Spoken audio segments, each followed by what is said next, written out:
de uma mensagem do livro Relatos da Vida, Francisco Cândido Xavier, irmão X. Nos chamou a atenção, né, o irmão X, pela sua forma belíssima, e nós vamos ler só alguns parágrafos. E o capítulo é intitulado O Livro, Dádiva do Céu.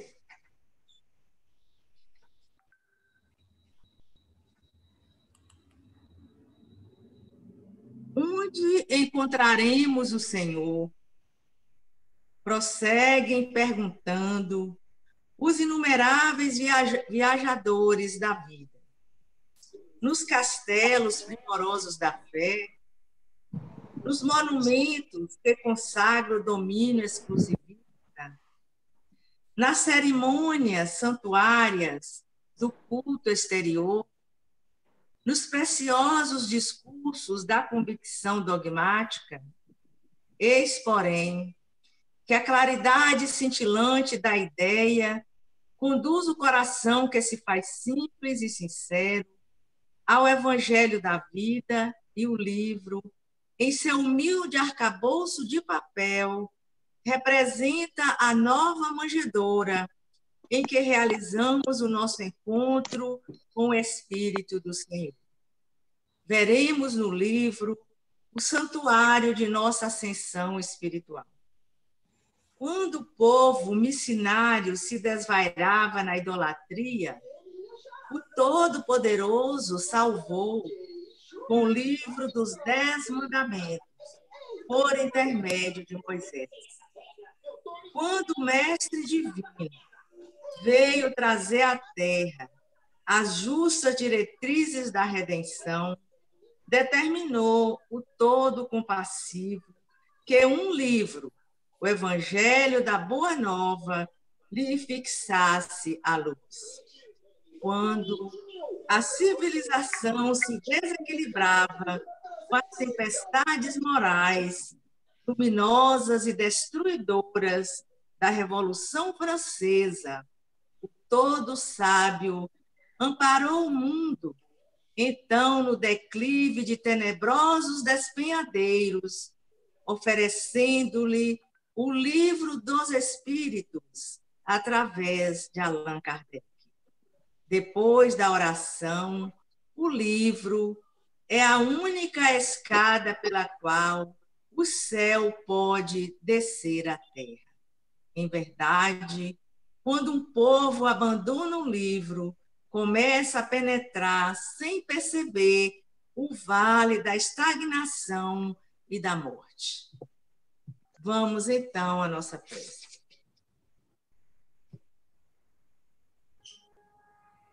Neste momento, Senhor Jesus, eis que aqui nos reunimos em Teu santo nome, para a realização da nossa reunião de divulgação doutrinária. E pedimos a Ti, Senhor, que nos abençoe, que esteja conosco, envolvendo-nos na luz da compreensão, do entendimento verdadeiro, das orientações, das reflexões que nos serão trazidas nesta noite, por acréscimo da Tua infinita misericórdia. E certo, Senhor Jesus, do Teu amparo, do amparo de Deus, o nosso Pai, da espiritualidade superior, dos benfeitores espirituais que dirigem o nosso movimento espírita, a nossa casa espírita, que iniciamos a nossa reunião com votos de paz, de harmonia, de alegria verdadeira e entendimento para todos nós que aqui nos encontramos.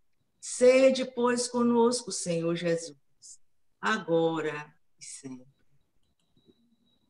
Bom, nós vamos, então, fazer uma breve apresentação do nosso companheiro Clóvis Nunes, que fará o uso da palavra na noite de hoje, coordenando a nossa atividade. Clóvis Nunes é bastante conhecido de todos nós, né? Principalmente no Brasil. Ele é professor e projetista técnico, escritor e conferencista internacional, especialista em transcomunicação instrumental. Já realizou conferências em vários países, como Alemanha, Bélgica, Suíça, Itália, Japão e outros. Autor dos livros Transcomunicação e Construindo a Paz. Clóvis é idealizador e coordenador da ONG Move Paz, conhecida também, né, de todos nós, Movimento Internacional pela Paz e Não Violência. Então, Clóvis é esse experiente expositor espírita, conferencista, e é um grande amigo, um companheiro, trabalhador da Seara de Jesus, divulgando a mensagem da doutrina espírita. Então, Clóvis, muito felizes com a sua presença, com essa oportunidade, e a palavra está com você agora. Você desenvolverá o tema O Livro dos Espíritos. Com você. Muito boa noite para todos e todas que estão conectados aqui na sala do Zoom. Eu preciso, Araci, que alguém aí do controle libere o share screen para eu projetar alguns PowerPoint. Ele está fechado para mim, não está liberado. Eu estou tentando aqui, viu, Clóvis? Eu vou liberar agora, espera só um pouquinho. Assim que você liberar, eu estou vendo aqui. Você dá um toque aqui pelo WhatsApp que eu vou em frente. Mas já vou começar a palestra, então. Ao longo da história das civilizações, nós temos grandes livros que impulsionaram a humanidade, que foram escritos, editados, desde a civilização mais antiga, a Idade Média e nos dias atuais. Já está liberado, tá? Só para te informar. Ok, já vi. E esses livros notáveis, eles levaram a humanidade para adiante, trazendo conhecimentos novos e ampliando a percepção da vida do homem, da sua relação com o cosmos, com Deus, com a espiritualidade. Não poderemos deixar para trás livros notáveis, outros, e ninguém pode esquecer os livros antigos das religiões que antecederam o cristianismo, 4.000 anos antes de Cristo, quando foi escrito o Mahabharata, o livro mais antigo da civilização hindu, no qual está contido um pequeno capítulo chamado Bhagavad Gita, que nós conhecemos aqui no Ocidente, que era o diálogo de Krishna com Arjuna, e ali, traduzindo ao português, o Bhagavad Gita significa a canção do Senhor, um verdadeiro tratado de filosofia, espiritualidade e reencarnação. Não poderíamos deixar de citar livros como A Divina Comédia, de Dante Alighieri, os livros que marcaram partes do conhecimento da humanidade, o Alcorão, recebido por Maomé na caverna, trazido pelo espírito materializado de Gabriel, o livro tibetano dos mortos, o Barda Todal, os Tripitakas dos budistas, a Bíblia, um outro livro que marcou muito o impulso humano dentro do Velho e Novo Testamento, das comunidades cristãs, o Torá dos judeus, o Tao Te Ching de Lao Tse, marcando a mensagem mais vigorosa de espiritualidade da humanidade. E entre esses livros fantásticos que impulsionaram a humanidade para outros degraus de sabedoria, aparece na França, 18 de abril de 1857, em Paris, o Livro dos Espíritos, meados do século XIX, o livro mais marcante daquele século, sem sombra de dúvidas. Um livro revelado cujo título já causa um certo impacto àquele que o deseja conhecer, porque o título é desafiador. As perguntas pertenciam a Allan Kardec, mas as respostas pertenciam aos espíritos que trouxeram uma verdadeira histórica e lendária construção de conhecimento para a humanidade. Era um conhecimento novo que as pessoas não tinham associado a uma lógica sequencial de compreensão, e os espíritos ali, que revelavam, eram todos mortos, eram almas dos homens que deixaram seus corpos destruídos ou sepultados, e que voltavam, através dos médiuns, para responder aquelas perguntas. Allan Kardec, na época, era um positivista, era um homem de ciência, era um pedagogo, um poliglota, professor de matemática, de astronomia, de física.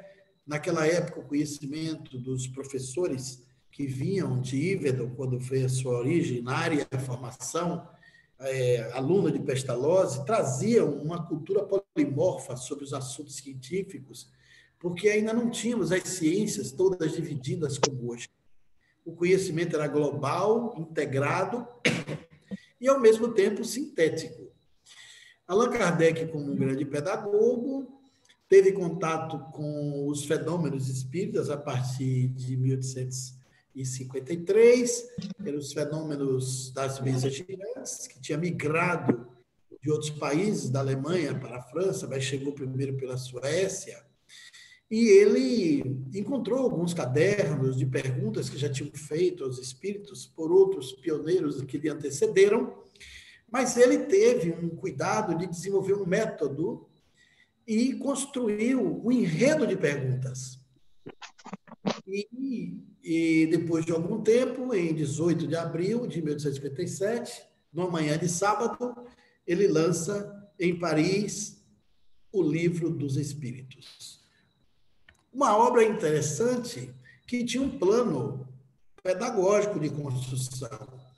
Uma introdução de 17 capítulos, uns prolegômenos, que é o prefácio, assinado por 10 espíritos, 10 entidades espirituais se juntaram, assinaram o livro. A parte primeira das causas primárias, contendo 75 itens. A parte segunda, o mundo dos espíritos, contendo 528 itens. Seguindo nessa construção, a terceira parte, que já trazia as leis morais, contendo aí 316 itens. A parte quarta, das esperanças e consolações, contendo 99 capítulos, e uma conclusão de 9 capítulos. O que é interessante é que todo esse conteúdo foi parte dele feito por Allan Kardec, mas a grande parte foi construída pela inteligência sem cérebros ou as consciências sem corpos que deram essas respostas através de psicografias. 9 médiuns participaram dessa construção, boa parte deles, desses médiuns, muito jovens, e ele foi fazendo um contexto interessante, que ele fez uma abordagem interessante de reunir as respostas e construiu o que ficou conhecido mais tarde como o Consenso Universal do Ensino dos Espíritos. Espíritos diferentes, por médios diferentes, que diziam as mesmas coisas, as redações coincidentes, ele qualificava como sendo um princípio de verdade lá no mundo espiritual, e a partir daí ele inseria no livro, como sendo vários espíritos confirmando a mesma verdade, embora os médiuns não se conhecessem ou às vezes não tivessem relação com a sequência das perguntas que ele ia colocar no livro.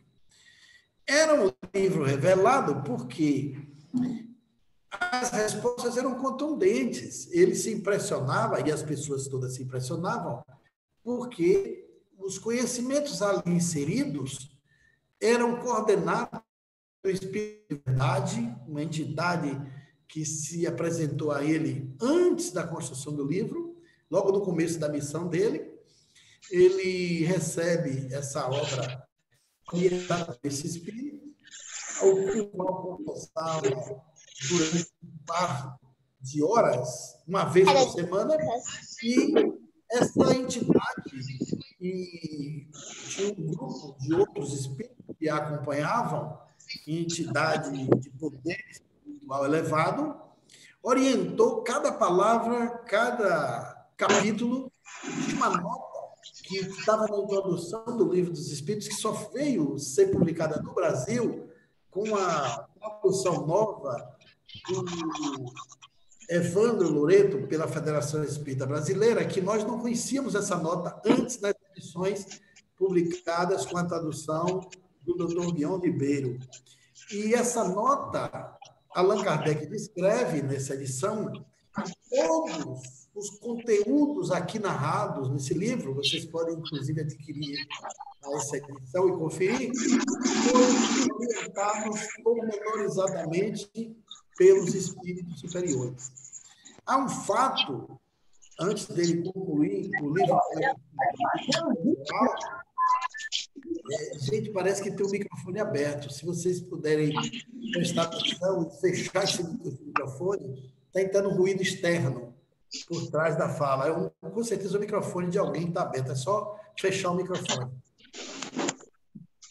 Há um relato interessante que está em Obras Póstumas, quando Allan Kardec estava para publicar o livro, e os espíritos fizeram umas fenômenos de efeito físicos, produziram umas batidas na parede da sua casa. Ele, como um bom investigador, abriu a porta, foi verificar lá fora se tinha alguém fazendo algum barulho externo, não era nada. Por volta das 22 horas, a sua esposa chegou em casa. Ele pergunta se ela estava ouvindo alguma coisa enquanto subia as escadas do apartamento. Ela disse que não, mas imediatamente as batidas se repetiram. E os dois concluíram que podia tratar-se de alguma advertência espiritual ou algum fenômeno. Na próxima quarta-feira, quando ele encontrou-se com o Espírito de Verdade, ele se referiu a essas batidas em sua casa e perguntou a ele se os ruídos produzidos alguns dias anteriores tinham a ver com a presença deles. O Espírito de Verdade disse que sim, que ele estava para publicar o Livro dos Espíritos e na parte que ele estava fazendo as correções havia um erro e que teria passado inadvertidamente pelo crivo dele e que ele voltasse lá e corrigisse esse erro, porque isso poderia prejudicar as informações da doutrina dos espíritos. Allan Kardec volta, o curioso é que ele procura esse texto, esse erro nessa parte que ele estava procurando, ele não achou. Aquela época, ele escrevia de caneta tinteiro, à mão no punho, e ele procurou aquele texto dos escritos naquele dia, naquela hora, ele lembrava com convicção o momento das batidas e o que ele estava fazendo, que parte do livro ele estava, ele não achou. Na próxima semana, ele indaga o Espírito de Verdade novamente sobre o referido erro que ele não achou. Você procurou profundamente, ele retorna. Cachorro assim?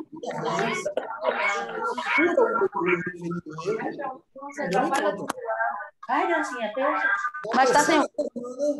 Ele retorna, indaga novamente o Espírito de Verdade pela terceira vez. Os Espíritos também não dizem exatamente, mas diz: procure direito da terceira à 30ª linha. O curioso é que na segunda vez ele foi na lixeira, pegou os rascunhos que estavam embolados, tentou ler no rascunho para ver se ele tinha, na hora de passar ali, se ele tinha se equivocado, não tinha achado. E aí ele procura da terceira à 30ª linha e ele encontra o erro e corrige. Vejam que a assistência dos espíritos da formação do livro chegou a esse detalhe de produzir um fenômeno de efeito físico para avisar ele o que poderia ser inserido ou não. Antes disso, antes que ele estava para publicar, tem um outro fato interessante, que ele achou um financista, um patrocinador, na linguagem de hoje, para publicar o livro. E esse financista sugeriu colocar alguns componentes espiritualistas nos livros, alguns contextos nas dissertações dele, na resposta dos espíritos, acrescentar alguns leques espiritualistas para o livro ter mais aceitação.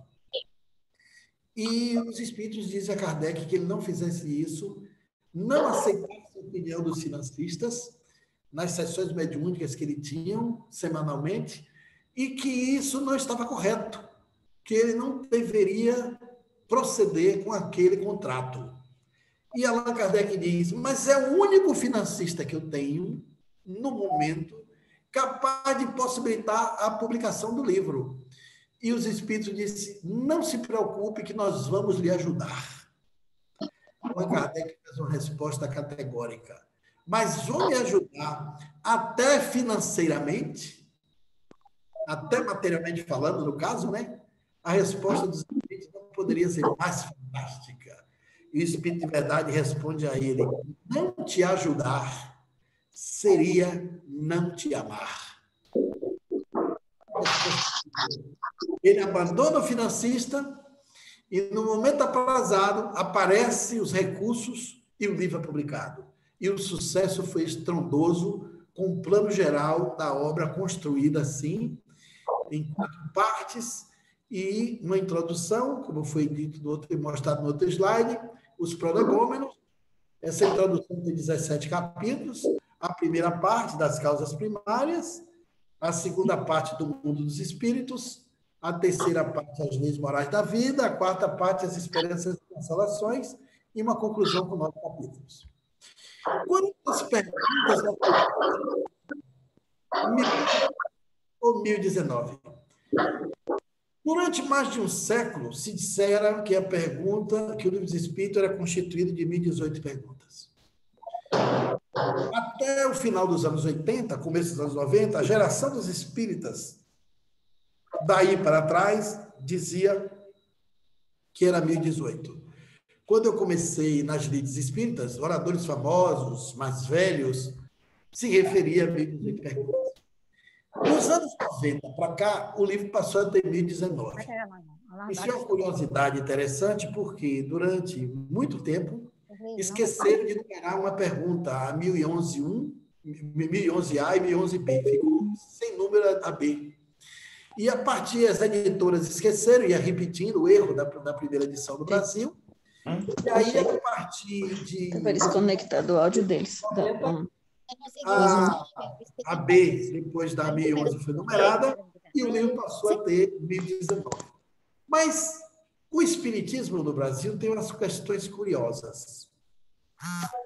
Eu costumo dizer que existem 2 movimentos espíritas no Brasil, produzindo uma minoria muito pequena, mas muito restrita, que eu não sei se chega aí a 3% ou 5%, profere um espiritismo fundamentado nas obras de Allan Kardec. 95% a 97% produz um espiritismo de senso comum. Aquele espiritismo muito do ouvir dizer, da repetição, da representação do que fala muitos oradores. E que, infelizmente, muita gente segue sem checar e sem conferir. E, de uma forma geral, sempre se repete que o Livro dos Espíritos tem 1019 perguntas. O Livro dos Espíritos nunca teve 1019 perguntas e nunca teve 1018 perguntas. Isso é uma coisa curiosa. Vocês podem até estranhar o que eu estou dizendo aqui, mas nunca teve.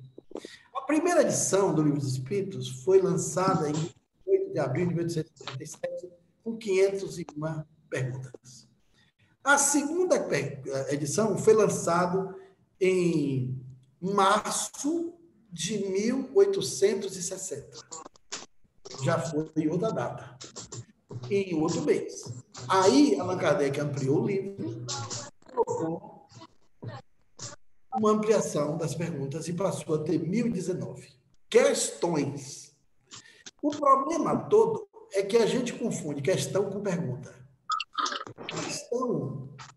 Toda pergunta pode ser uma questão, mas nem toda questão é necessariamente uma pergunta.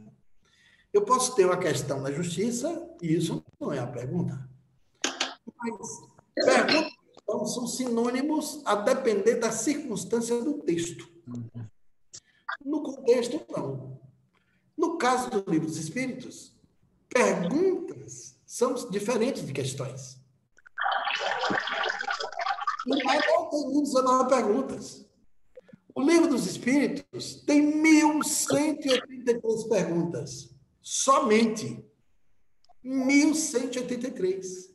Eu me dei o trabalho de contar uma por uma, separar item por item, sendo 999 perguntas principais, um número que não dá para esquecer, e 184 perguntas complementares. Porque tem algumas perguntas que é A, B, C, outras são A, B, outras são A, B, C, D e E. Só existe 999 principais perguntas do Livro dos Espíritos. E no total, contando com as complementares, 1.183. Essa é uma coisa que ninguém fala, ninguém ensina no livro, nos centros espíritas. Talvez seja a primeira live que vocês estão ouvindo falar disso. Ninguém fez esse ajuizamento correto. E vamos ver por que não fez. Por uma questão muito simples. O livro é estudado a esmo. Não é feita uma pesquisa sobre o seu conteúdo. A questão mais longa do livro é a 222. 11 páginas, 35 parágrafos. Vocês acreditam que essa questão não é uma pergunta?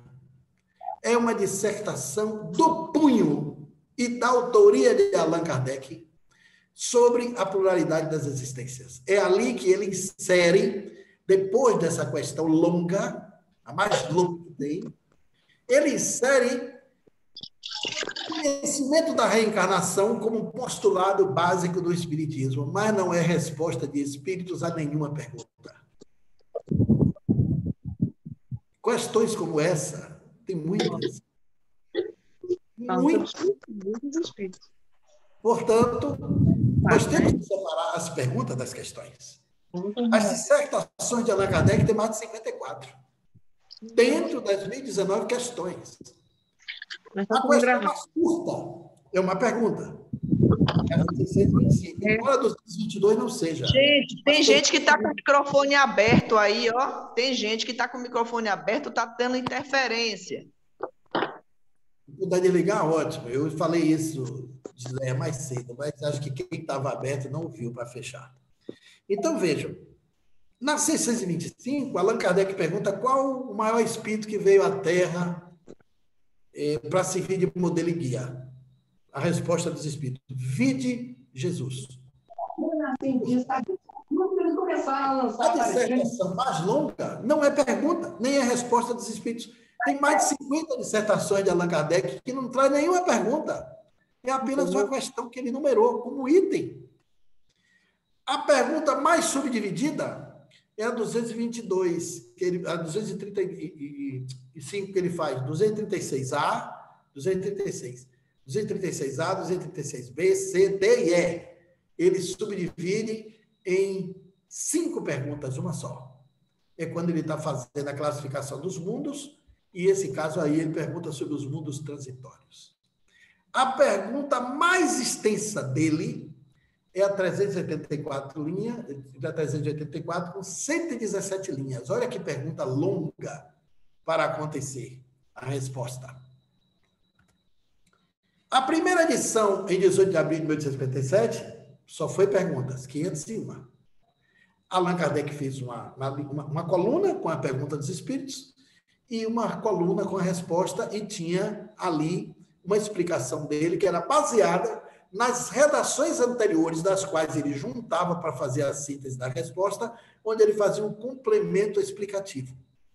A segunda edição definitiva, 18 de março de 1860, ela vem com 1.183 perguntas e 1.019 questões.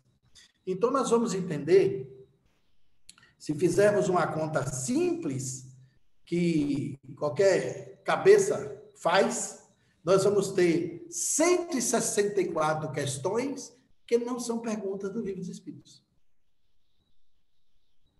Perguntas mesmo, só tem 1.183, contando com as 999 principais e as 184 derivadas ou complementares.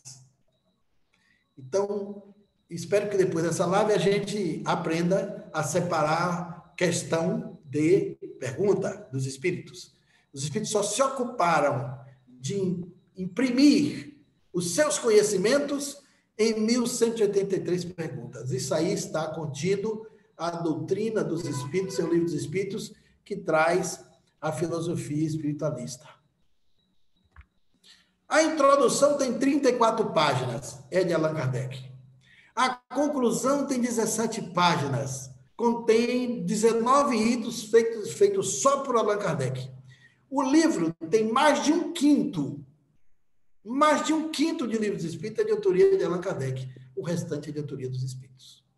Allan Kardec teve uma participação muito grande no livro. Na verdade, esse título de codificador para Allan Kardec não é um título muito feliz. Quem criou esse título, se eu não estou muito enganado, parece que foi Gabriel Delane. Allan Kardec foi mais que um codificador. Ele foi um construtor do conhecimento. Ele foi um homem que construiu um legado de informações a partir daquilo que ele codificou. Ele inseriu o pensamento dele, ele ajudou o livro a ser construído. Ele descreveu um conteúdo que ninguém tinha antes condição de fazer se não fosse ele, e a doutrina dos espíritos veio a se tornar conhecida no mundo por conta dessa abordagem que ele faz, essa moldura ideológica que ele constrói para que nós possamos entender o pensamento dos espíritos. O livro também tem um enredo. As pessoas não prestam atenção, mas existe um enredo no livro dos espíritos. Dentre essas 1.083 perguntas, Allan Kardec começa pelo infinito e termina pelo infinito. A primeira pergunta, se a gente bem reparar, ele pergunta que é Deus. Bom, Deus está no infinito. E a segunda pergunta que ele faz, seguindo a primeira, é Deus e o infinito. Depois ele vem, fala da formação do universo. Depois que ele aborda a formação do universo, onde ele está? Do infinito para o começo do finito, que é o universo. Ele vem para a formação dos mundos. Depois ele chega na formação do globo, na formação do nosso planeta. Passa pelos orgânicos, passa pelas espécies, vem na raça adâmica, ele vem nas primeiras civilizações, nos povos primitivos, chega na vida atual, processo civilizatório da humanidade. Depois ele sai da vida humana, atravessa esse período todo, dessas 1.053. Depois ele vai para a vida espírita, a vida no além. Depois ele passa para, na última parte do livro, ele passa para a vida futura. Então, vejam que ele tem um enredo. E a última pergunta, sobre as esperanças e consolações, lá a última pergunta, é se o reino do bem poderá um dia ser realizado na Terra. Então, essa pergunta vai também remeter ao infinito. Vai estar lá longínquo, vai estar na distância das nossas percepções. Tá lá, não vou lavar ainda, não lavei não. Então, é um enredo que muita gente nunca prestou atenção, ele não jogou aquelas perguntas a esmo. Tem um sentido, por isso que muita gente começa a ler o livro espírita e se prende. Ele fica querendo entender por que aquilo segura tanto ele no conhecimento. Porque existe um enredo que vai construindo uma trajetória, uma sequência lógica de no conhecimento que as perguntas traz para tirar dos espíritos as grandes respostas. Allan Kardec esteve para o livro dos espíritos como um grande compositor que tirou do instrumento uma grande canção. Utilizou das perguntas para que, através dos médiuns, eles processem uma sequência de informações que daria um corpo doutrinário, um corpo filosófico para o pensamento espírita nesse primeiro livro, que é a obra inaugural da codificação espírita. E lá na introdução do livro, há uma coisa poderosa que é dele também, né? Ele diz o seguinte: a ciência propriamente dita como ciência é incompetente para se pronunciar sobre as questões do espiritismo. E lá adiante ele avança e afirma: vê-se, portanto, que o espiritismo não é da alçada da ciência. Isso é de uma profundidade tão espetacular e, ao mesmo tempo, parece um contraditório. Porque nós todos apresentamos, entendemos, divulgamos, disseminamos o que significa a ciência. Mas quando Allan Kardec diz que a ciência propriamente dita como ciência é incompetente para se pronunciar sobre as questões do espiritismo, é simples de entender. Quando Allan Kardec lançou a construção da lógica do espiritismo como ciência, ele estava se referindo à ciência clássica, à ciência grega, à ciência de observação com a qual ele usou o método positivista para construir a fundamentação do conhecimento espírita. Aí o que ele diz que a ciência ele está se referindo à ciência acadêmica. É alguma coisa relacionada à igreja. Materialista. Cristina, alguma coisa assim. Uma vadia dessas, há uma ciência que nega a existência do espírito, da consciência, uma ciência que não questiona nada sobre a imortalidade, porque Deus não está dentro das academias, nem Deus é até mais longe, mas o espírito, a sobrevivência da alma, os assuntos da consciência não estão dentro das academias. Então a ciência não tinha competência mesmo para tratar das questões do espiritismo, porque o espiritismo começava a construir o seu conhecimento onde a ciência nem sequer chegou. O espiritismo está muito além. O espiritismo é a ciência que trata do transcendente, é a ciência da imortalidade, é a ciência do espírito. E a ciência está mergulhada. Existe um muro espesso, muito largo, Como? uma alicerce bem dentro do seio da ciência oficial, e nos estabelecimentos Ninguém sofreu igual a Laurinha, não. pode chegar tão facilmente. Esse muro sofreu algumas rachaduras, com as evidências que foram construídas no último período, no quarto do século XX e agora no século XXI, com as pesquisas pertinentes à experiência de quase morte, a sobrevivência da consciência, as experiências que evidenciam a existência da reencarnação exaradas por eminentes pesquisadores, psicólogos, psiquiatras e médicos, e também pela transcomunicação, que trouxe um impacto muito forte, porque a transcomunicação não é um movimento do espiritismo, não é um projeto relacionado com a parapsicologia, não foi a consequência de estudos de pessoas que estavam envolvidas com pesquisa de imortalidade. A transcomunicação é um movimento independente da eletrônica, da física, da tecnologia, que tiveram seus aparelhos assombrados por vozes paranormais, que se identificaram como espíritos, como pessoas mortas. Os mortos pensantes e falantes foi como se revelou pela primeira vez a Frederick Jungerson, o primeiro transcomunicador que Sofia postou. que recebeu as primeiras vozes do gravador de rolo em cima da janela na sua casa de campo em Moema. Essa é Laura Mager. 12 de junho Cristiano? de 1959.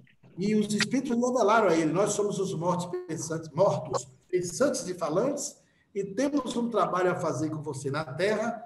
Por favor, escute-nos, porque ele havia... Chique entrou em lockdown. Pensando que estava sendo vítima de uma fraude, um engano. E a partir daí, a transcomunicação avançou, os espíritos hoje se comunicam por gravadores, por... Meu amigo Clóvis. Meu amigo Clóvis.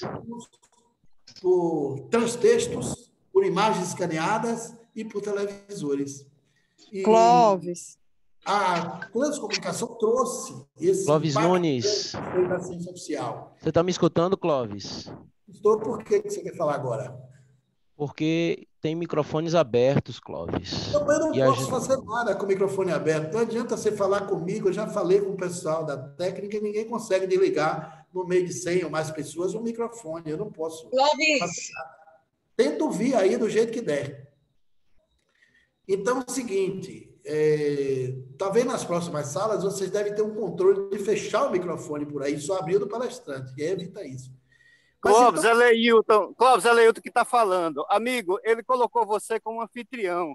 Você precisa colocar ele ou qualquer outra pessoa como anfitriã para que essa pessoa possa Não, assumir não, esse não. controle. Já foi resolvido aqui, viu, Clóvis? Eu já consegui aqui já desativar o áudio do ok. pessoal. Que bom. Eu Vamos lá. não sabia que eu estava como anfitrião, eu só pedi a liberação do share screen para eu projetar os slides. Então, eu não sabia que eu estava como anfitrião. Mas valeu, Leilton, sua dica ajudou a resolver.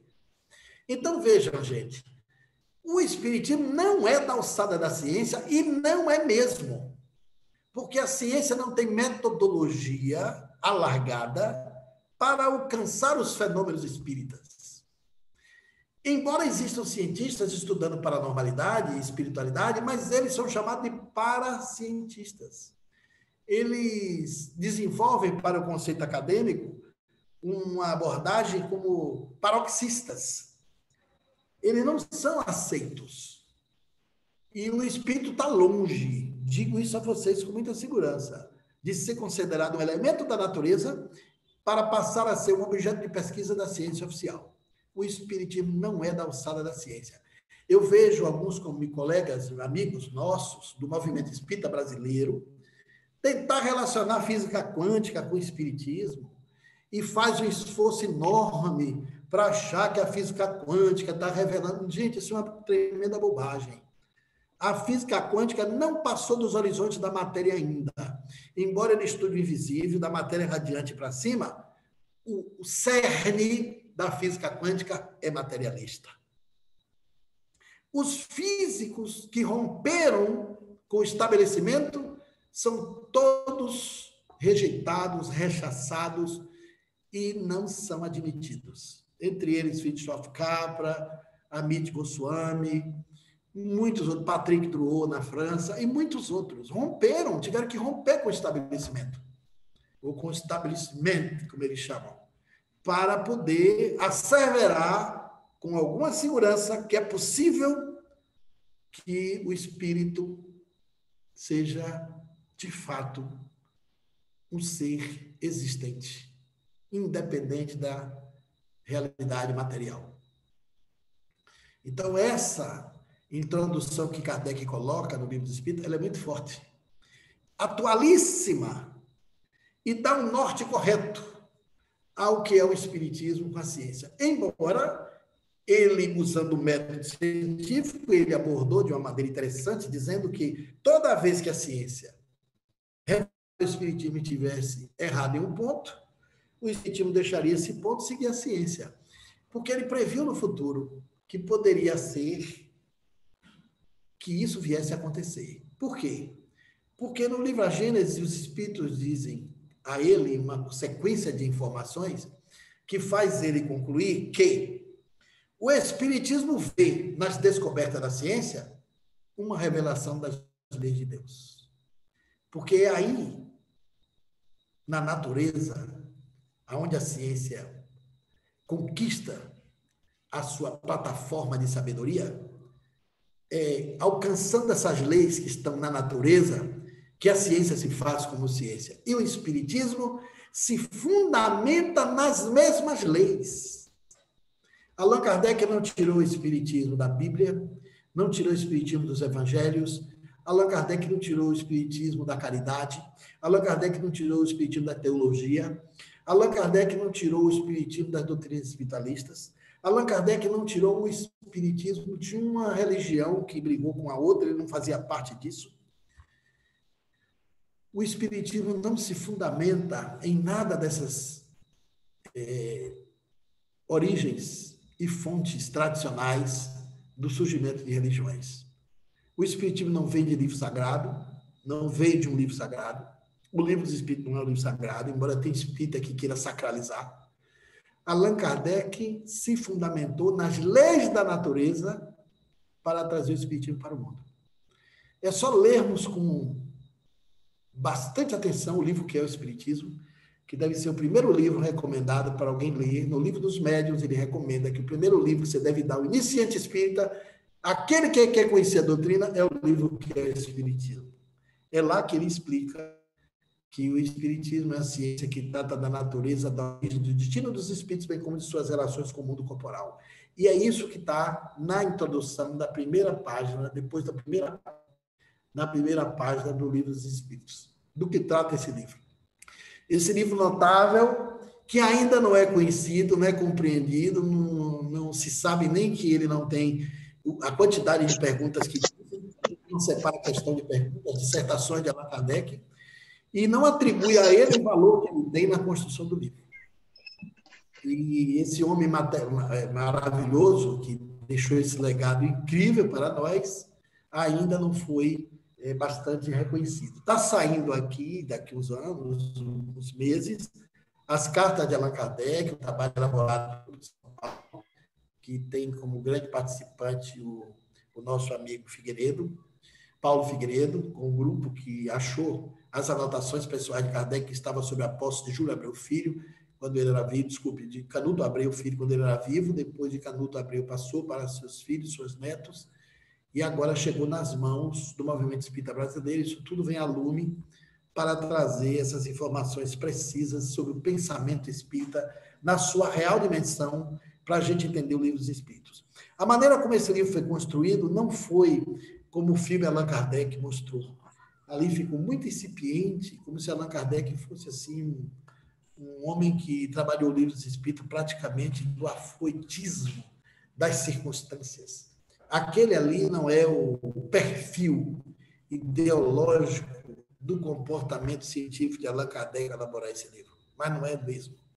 Reconheço o esforço maravilhoso dos produtores do filme, já foi uma ideia maravilhosa, porque introduziu o personagem de Allan Kardec no cenário do cinema, mas Allan Kardec merecia uma série na Netflix de muitos capítulos para acompanhar com pesquisa do personagem o que foi esse trabalho interessantíssimo de produção dessas 1.183 perguntas e a elaboração do pensamento da filosofia espírita para o mundo nessa obra inaugural.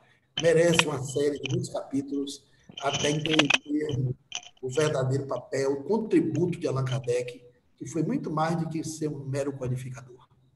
Não é que o codificador seja uma coisa, vamos dizer assim, que seja pejorativa, não é isso. É porque não retrata o tamanho do trabalho dele. Ele também participou. Se ele é dono de 1/5 do livro, ele é dono de grande parte do seu conteúdo, de uma boa parte do seu conteúdo. As curiosidades também mais interessantes, além dessas que eu coloquei como umas perguntas, esse enredo que a gente nunca prestou muita atenção, né, das 1.133 perguntas, que ele vem do infinito e vai para o infinito, essa renovação da edição do Livro dos Espíritos, de 57 para 1860, foram 3 anos. Então, nós temos hoje estamos celebrando de 57 para hoje, 100.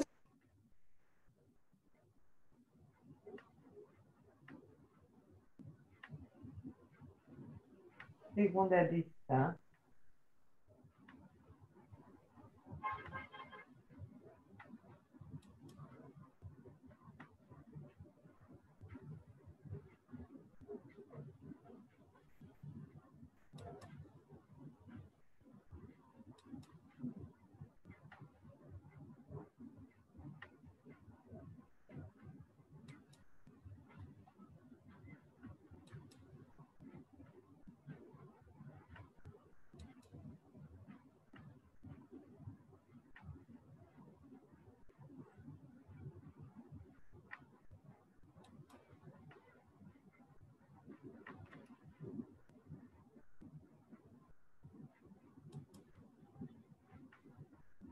Me parece que o companheiro Clóvis teve um probleminha com a internet dele aí. Vamos aguardar um pouquinho para ver se ele retorna.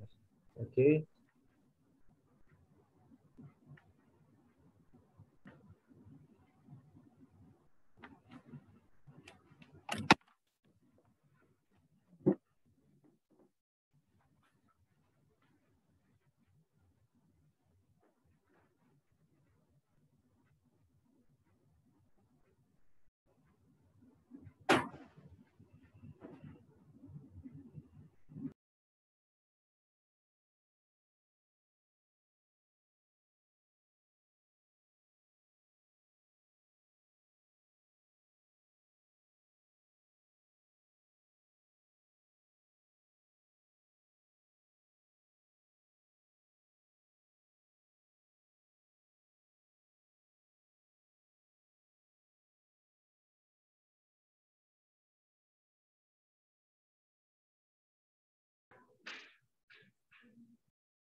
Gente.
Companheiros, Clóvis acabou de mandar mensagem que ele está entrando novamente, viu? No link, a internet dele lá caiu. Ele está retornando aqui para poder concluir a palestra.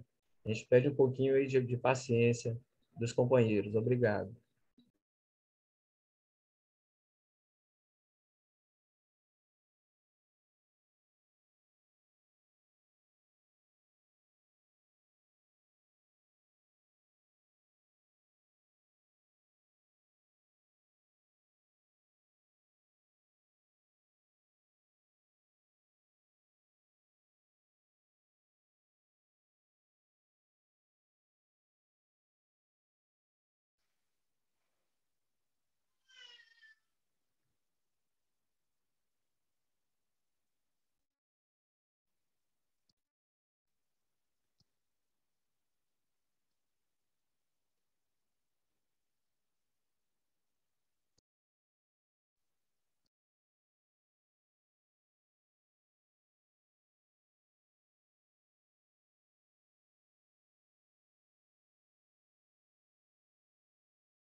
Ô, mãe, eu falei com o Clóvis aqui agora que a internet dele caiu, ele está tentando conectar aí, mas não sei se vai conseguir. A gente espera um pouquinho, se não conseguir, a senhora vai ter que encerrar. Viu? Tá bom, meu filho. Vou aguardar aqui mais uns 3 minutos para ver, né? Então, deixa toda e coloca a outra.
Estamos aguardando o retorno do nosso companheiro Clóvis.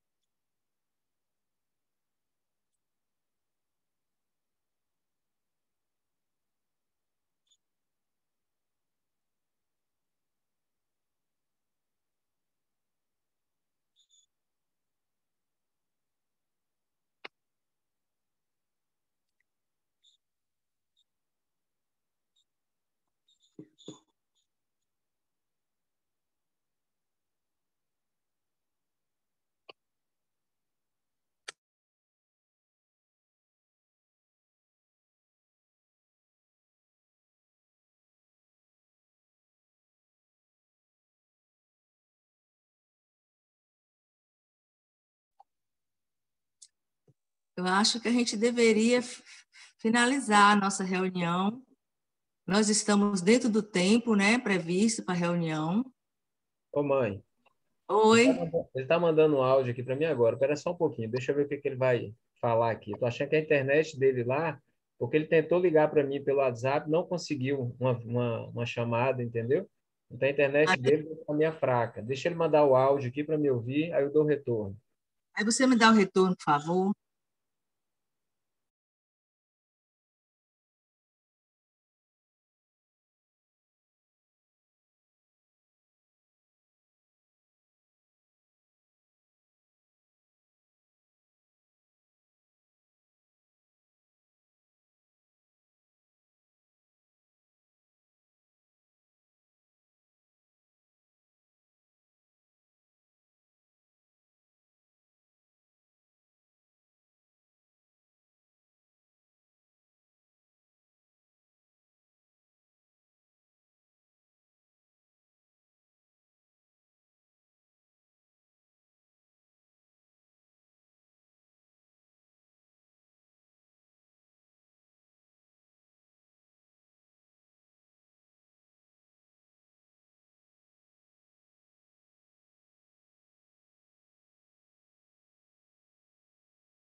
E aí, Blake, você passou por nós?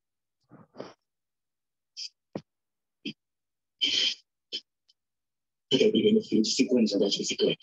Ele não queria, mas eu obriguei. Se eu conseguisse.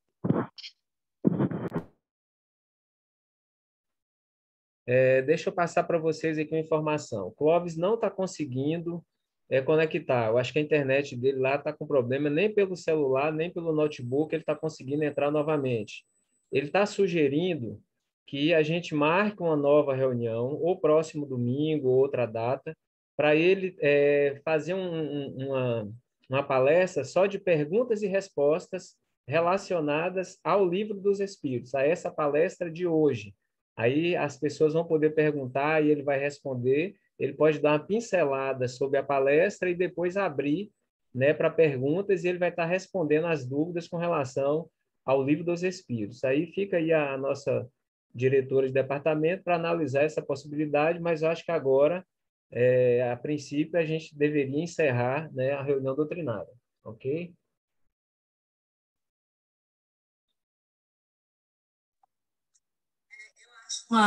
Uma boa opção, né?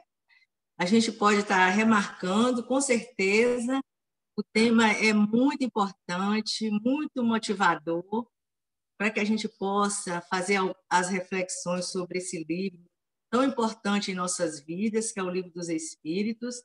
E como nos diz Irmão X, depois da oração, o livro é a única escada pela qual o céu pode descer à terra. A gente vê a importância, a grandiosidade do Livro dos Espíritos, né, e a forma como o Clóvis está trazendo para a gente.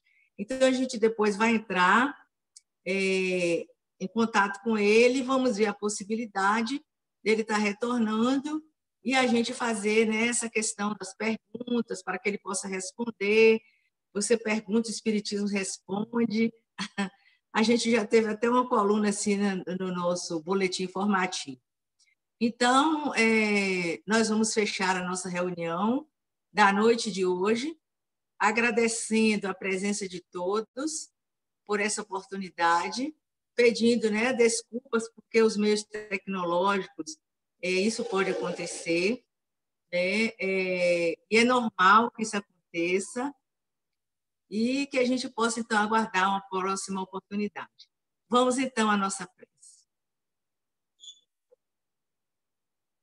Neste momento, Jesus amigo, queremos te agradecer pela bênção desta noite, pelas reflexões que nos foram trazidas, agradecermos pela presença de cada um que aqui se encontra nesta sala virtual, trazendo as suas energias positivas, os seus sentimentos, para que a gente possa fortalecer os nossos corações. Mas também, Senhor Jesus, para que possamos doar um pouquinho dos sentimentos de amor, do sentimento de compaixão, para os nossos irmãos que se encontram enfermos, em leitos de dores, passando por provações difíceis e dolorosas, neste momento da pandemia. Também te pedimos, Senhor, por todos os familiares que se encontram em sofrimento, em angústia, sentindo-se, Senhor, impotentes diante desta situação que ceifa tantas vidas amadas e caras aos nossos corações. A todos eles, Senhor Jesus, e a todos nós, que de alguma forma estamos sendo abalados emocionalmente, psicologicamente, por essa situação tão difícil de provação, de expiação, que estamos vivendo aqui na Terra. Fortalece as nossas almas, Senhor Jesus, dai-nos o ânimo para que possamos prosseguir a nossa jornada, confiantes no seu amor e na sua infinita misericórdia. E em teu nome, Jesus, em nome de Deus, o nosso Pai, que nesse instante finalizamos a nossa reunião de divulgação doutrinária desta noite, com votos de muita paz, muita harmonia, para todos nós que aqui nos encontramos e também para o nosso companheiro, que todos nós, Senhor, sejamos envolvidos pela sua luz. Que assim seja. Uma boa noite a todos. Obrigada, boa noite. Boa noite.